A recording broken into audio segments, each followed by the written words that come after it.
Good afternoon, everybody. Good to see you all.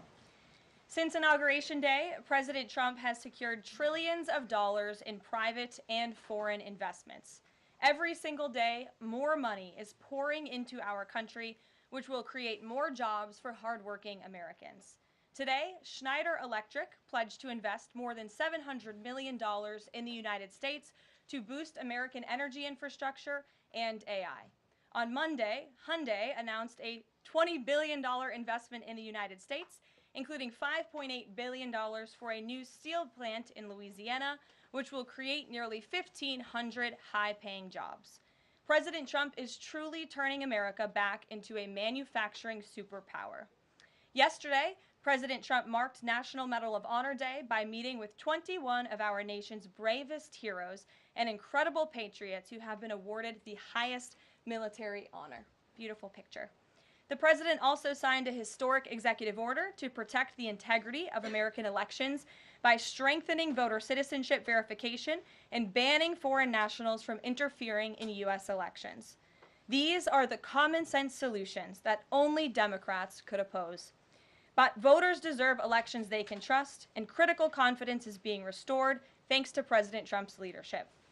Later this afternoon in the East Room, President Trump will mark Women's History Month by honoring the exceptional women around our country, including the highly talented women in his administration and his cabinet.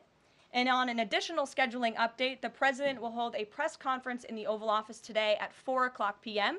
to announce tariffs on the auto industry, and I will leave that to him to make that announcement later. Unfortunately, all of this good is happening for our country. This administration is working hard on behalf of the American public every day, but the mainstream media continues to be focused on a sensationalized story from the failing Atlantic magazine that is falling apart by the hour. Here are the facts. The National Security Advisor has taken responsibility for this matter, and the National Security Council immediately said, alongside the White House counsel's office, that they are looking into how a reporter's number was inadvertently added to this messaging thread. We have said all along that no classified material was sent on this messaging thread. There were no locations, no sources, or methods revealed, and there were certainly no war plans discussed. The Atlantic has even admitted this themselves. Their release of these internal messages validates the truth, which we have been saying all along. If this story proves anything, it proves that Democrats and their propagandists in the mainstream media know how to fabricate, orchestrate, and disseminate a misinformation campaign quite well. And there's arguably no one in the media who loves manufacturing and pushing hoaxes more than Jeffrey Goldberg. Goldberg is an anti-Trump hater. He is a registered Democrat. Goldberg's wife is also a registered Democrat and a big Democrat donor who used to work under who? Hillary Clinton. This is the same Jeffrey Goldberg who infamously lied about weapons of mass destruction to get us into the Iraq War, which cost trillions of dollars and thousands of American soldiers. And how else has Goldberg discredited himself? By absurdly claiming that President Trump was Vladimir Putin during the 2016 campaign, by peddling the Russia, Russia, Russia hoax that tried to hijack President Trump's first term, by inventing the suckers and losers hoax to help Joe Biden in the 2020 election, by peddling a hoax about President Trump involving Gold Star families to help Kamala Harris in the 2024 election, which our campaign at the time vigorously denied. Jeffrey Goldberg didn't care. There's more, but we don't have all day, and we can now add this signal hoax to this very long list. The real story here is the overwhelming success of President Trump's decisive military action against Houthi terrorists. On March 15th, President Trump ordered a series of military operations against the terrorist Houthis to defend U.S. shipping assets in the Red Sea, restore freedom of navigation for international shipping, and defend the United States from enemy threats. United States forces successfully struck dozens of targets across Houthi-controlled territory. And as a result of these actions, several Houthi leaders were killed, including the Houthi drone chief, his deputy, and several of their drone experts and other key leaders. We also destroyed command and controlled facilities, weapons manufacturing facilities, and advanced weapons storage locations. And it's important to remember why this powerful action took place in the first place. because of Joe Biden's incompetence and pathetic weakness on the world stage for years. The Houthi terrorists grew emboldened. Immediately after taking office in 2021, Joe Biden removed the Iran-backed Houthis from the foreign terrorist organization and specifically designated global terrorist list. Did anybody in this room ask the Biden administration at the time why they made such a stupid mistake? This reckless action undid the designation put in place by President Trump during his first term, and what followed was predictable and devastating. The Houthis targeted U.S. military ships and aircraft, hit commercial ships, including U.S.-flagged vessels, threatened our personnel overseas, and attacked our allies in the region. This resulted in more than a year of U.S.-flagged commercial ships being prevented from safely sailing through the Suez Canal, the Red Sea, and the Gulf of Aden. This had a massive negative impact on global trade of the economic security of the United States. Joe Biden was the commander-in-chief, and he sat on his hands while the United States of America was bullied and embarrassed by terrorists. President Trump and his team are putting a stop to these threats and restoring American strength around the world. The Trump peace through strength approach means no terrorist force will stop American commercial and naval vessels from freely sailing the waterways of the world. But unfortunately, this is not what the Democrats and the media want to talk about. They are focused on a coordinated campaign to try and sow chaos in this White House. And this has been the most successful first 2 months of any administration ever, which is exactly why they are doing this. We are not going to bend in the face of this insincere outrage. And here's just one example of how bad faith the Democrats' criticisms are. Democrat Senator Mark Warner is hysterical over the use of Signal, which is an approved decrypted app, and the killing of Houthi terrorists. But Senator Warner himself used Signal to work with a lobbyist for a Russian oligarch to connect the disgraced Steele dossier author who started the Russia hoax, which Jeffrey Goldberg later reported on. How ironic. We're not going to lose focus of the bottom line, which is that Joe Biden's weakness enabled and emboldened Houthi terrorists, and President Trump's strength and resolve eliminated those terrorists. Here in our new media seat today, we have Lindsay Keith. She is the managing editor for Merit TV and serves as their White House correspondent. Merit TV launched 1 year ago and creates and distributes content across diverse platforms. We're glad to have you with us, Lindsay. Please kick us off. Thank you, Caroline. I appreciate it and this opportunity for Merit TV.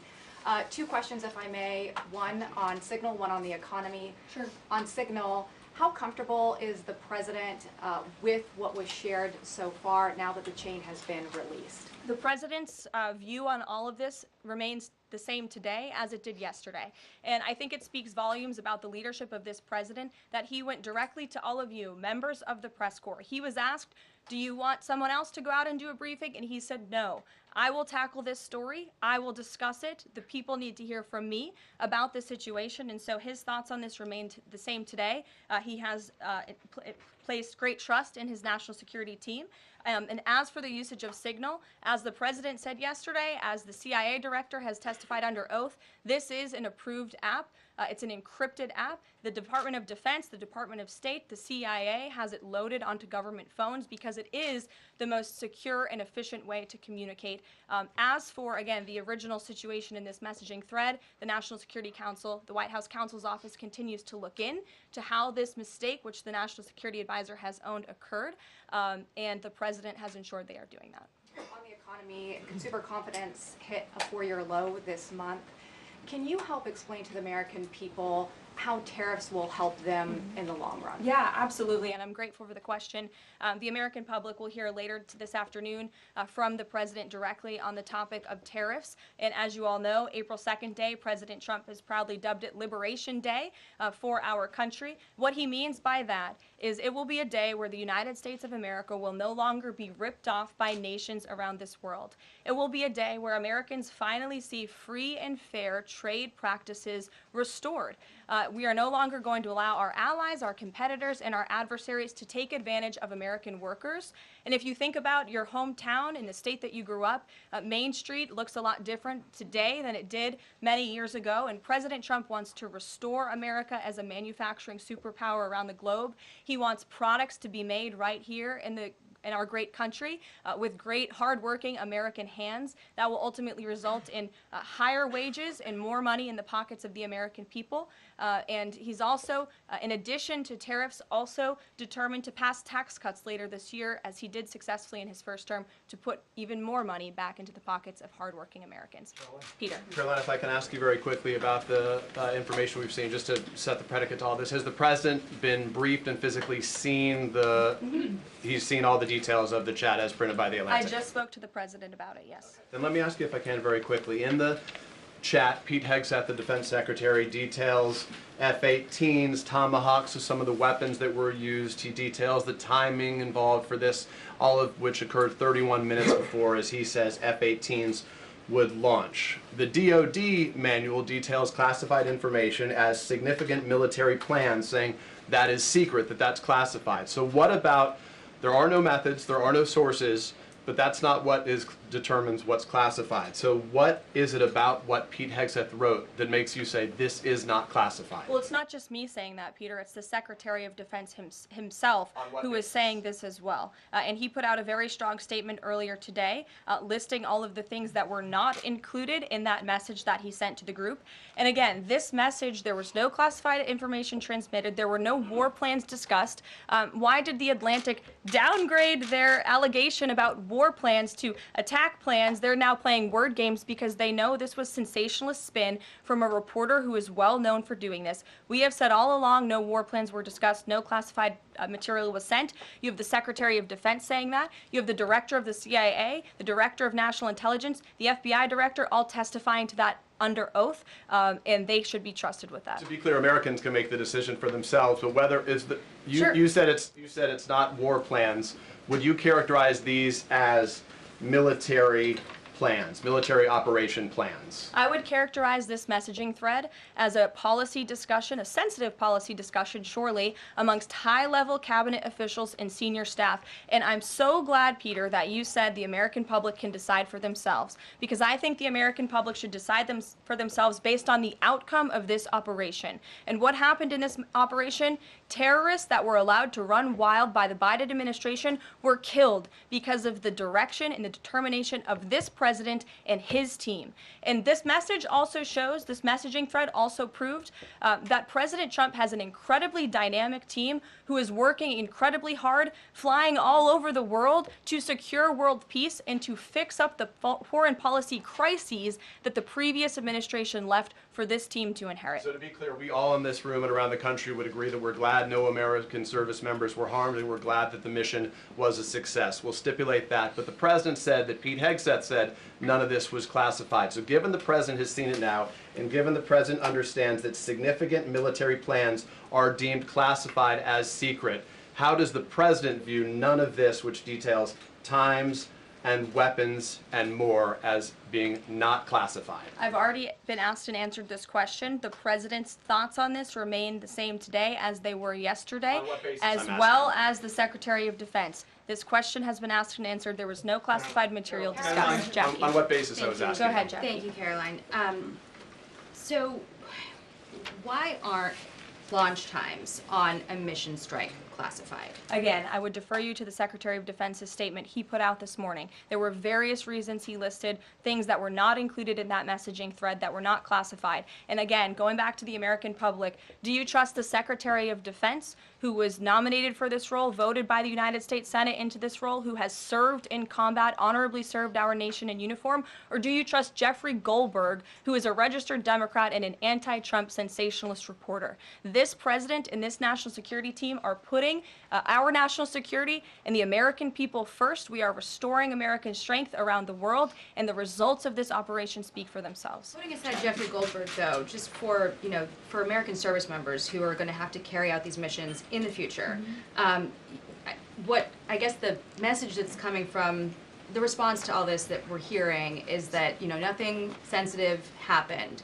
and I guess the logical conclusion of that is that if these messages had gone out publicly prior to the launch, that wouldn't have been a risk to service members. I don't know that they're comfortable with that. So can you explain, had these messages been published, would the plans have moved forward? Would the launch have still taken off? What I can tell you is that the President, as the Commander-in-Chief of our United States Armed Forces, and Secretary Pete Hegseth, who is an incredible man and a warfighter himself, take the lives of our American service members with the utmost responsibility, and they would never do anything intentionally to put their lives at risk. And again, they are working hard on that every single day, and we are protecting our service members while also restoring peace throughout this globe.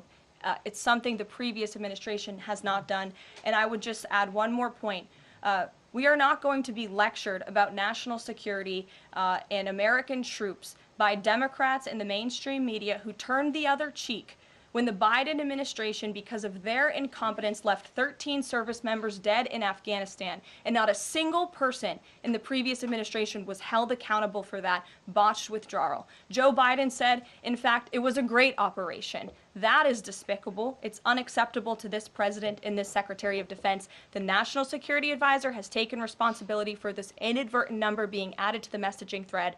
But above all, we take the lives of our troops, safety, security, prosperity around the globe with the utmost seriousness. Goldberg's Karoline. intentions, do you believe Jennifer, that he go would ahead. release that to embarrass the administration ahead of the worldwide threats? Jennifer, go ahead. Given what you've said about the president's trust in his national security team, can you say definitively that no one will lose their jobs? No one will lose their job at all because of this signal situation? What I can say definitively is what I just spoke to the president about, and he continues to have confidence in his national security team. Karoline, please. One more, can I ask one more, Karen? On the targets in Yemen on March 15th, can you say were 100% of the targets that were planned for March 15th, were they all destroyed? Because that would be an indication if some of them were moved or they were not all hit, that maybe perhaps some of the enemies were able to get some of the information in that signals What channel. I can say about the operation is what the Department of Defense has put out there. I would refer to them for any further operational details.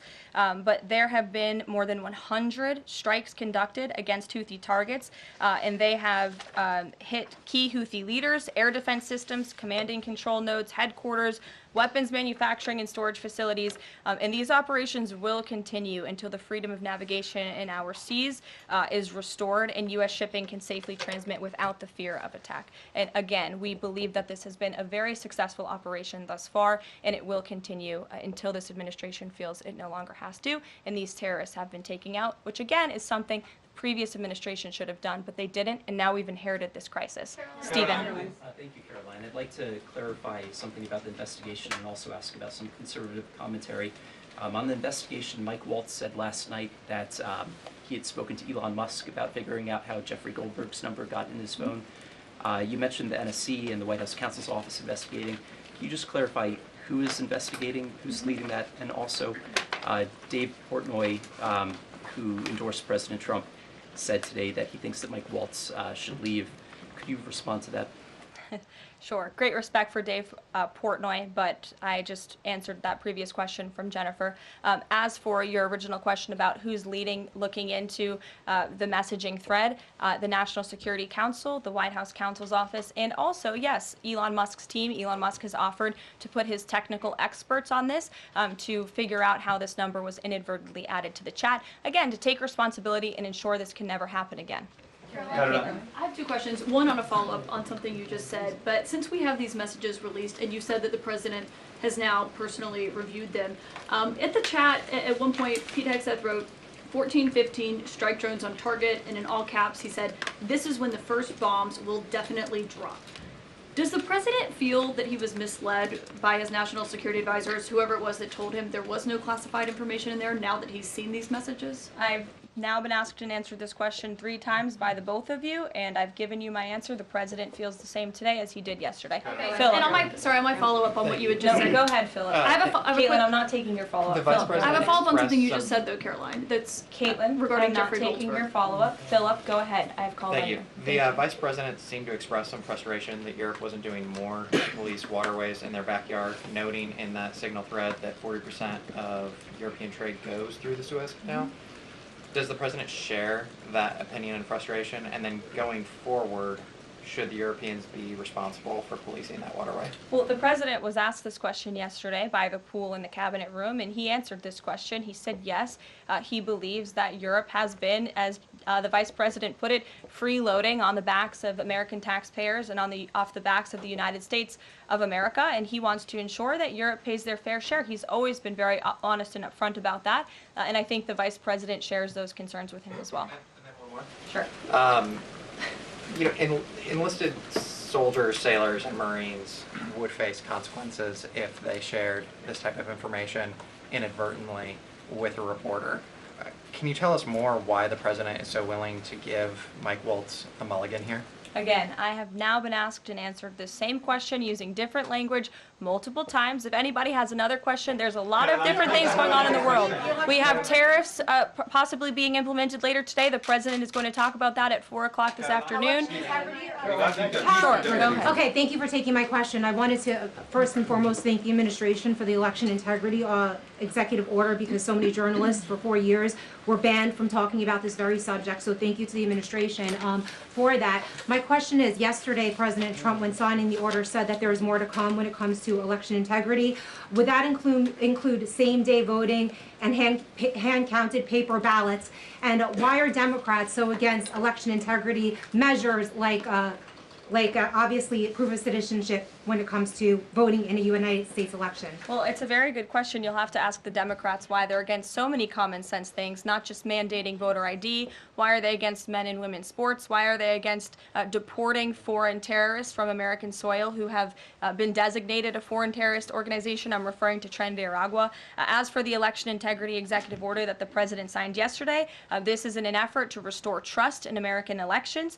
There were more than 10 steps taken, 10 executive actions taken throughout this one order. It directs the department, or the attorney general rather, in Homeland Security to prevent non-citizens from any involvement in administering elections. There's also another host of actions. We can provide the fact sheet for you, but it's a very strong election integrity executive order, and the president would also like to see Congress do something about this very important issue. Sure, go ahead. Karoline, the Republicans and Democrats alike have been expressing some concern about the frequency with which senior Trump officials have been using the Signal app. Has there been discussion, or will there be a review about how often they use Signal, and if you could explain to us how they might be considering other applications to get away from something like this happening again? Sure. Well, again, first of all, Signal has been an approved app for government use. It's an encrypted app, and as I said, it's the most safe and efficient way of communicating, especially when people can't be in a skiff or inside a room physically together. I think, as the president said yesterday, he wishes that everybody could be in the room, and it's our goal to ensure that everybody can be. But again, no classified information was discussed in this chat, and any time classified information is discussed amongst high-level officials across this administration, secure lines of communication are used, including, by the way, our special envoy, Steve Witkoff, who I understand the Wall Street Journal erroneously reported that he was on this Signal chat on a personal device while in Moscow. That is absolutely false. Steve Witkoff did not have his personal device, nor did he have his government device with him. He was given a classified, protected server by the United States government, and he was very careful about his communications when he was in Russia. So rest assured to the American public, this administration is taking every precaution when it comes to protecting our national security. And that's why the American people reelected this president, because they know that our national security is in good hands with the President of the United States. Speaking of the Vice President, I understand he's going to be speaking any moment now. I would hate to counter-program the Vice President of the United States. You'll also hear from the President at 3 o'clock. He will be honoring women's history at the Women's History Month celebration. We have a lot of great women across our cabinet who will be in attendance, so we'll see you all there. And then you'll also hear from the president again at 4 o'clock when he talks about tariffs. So plenty of time for more questions. Sorry it's a bit shorter today, guys. We'll see you later. Jeffrey Goldberg's number and Michael Waltz's phone if he's a registered Democrat and anti-Trump reporter.